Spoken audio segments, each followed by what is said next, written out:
Hello everyone. I wish I could be there with you, but I know you will do a great job of recognizing Mark's long service to Agriculture and Farm Bureau. Highlights of Mark's 32-year career can be found in 5 farm bills: the expansion of farm-grown renewable energy, organizational initiatives in rural development, and the greatest ever expansion of access to foreign markets for U.S. farm goods. It is thanks to Mark's management of the AFBF Public Policy Department that we have maintained our reputation for having the best farm policy experts in Washington. Mark, congratulations, as you were honored by New York Farm Bureau for your outstanding Farm Bureau career and successful track record of advocating for America's farmers and ranchers. Where I probably had the most contact with him was when I was serving on the American Farm Bureau Board. And Mark was with AFBF and doing the same sort of things that he was doing in New York. Public policy was his expertise, and Mark done a good job in New York, and that's why he ended up in D.C. So I met him just months after he left New York State, but I met him at his office in Washington, D.C., and I wondered who was this guy that I sort of followed in. And I'm a young guy, I'm 24 at the time, and I'm thinking, I am not in this man's league. He is such a professional, so thoughtful. We were talking about some issues. These were issues that I was just getting used to at the time.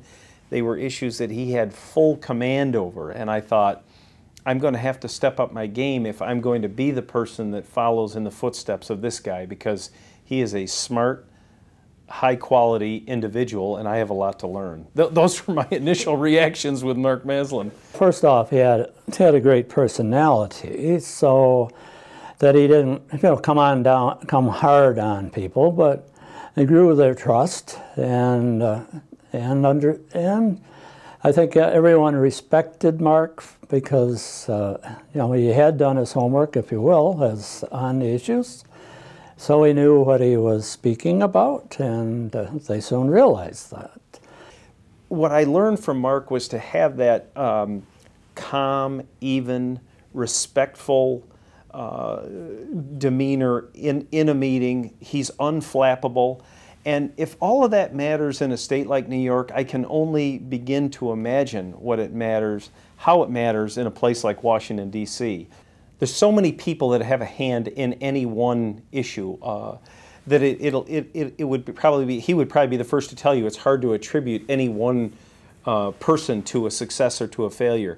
But I can tell you that, first of all, from a Farm Bureau standpoint, I think Mark had a huge influence on not picking sides. This commodity should do well. Notwithstanding the fact that it's a very democratic organization and the policy book should rule, the truth of the matter is that there's also room for influence, right? Influence in the boardroom. Staff could bring a bias to an issue or something.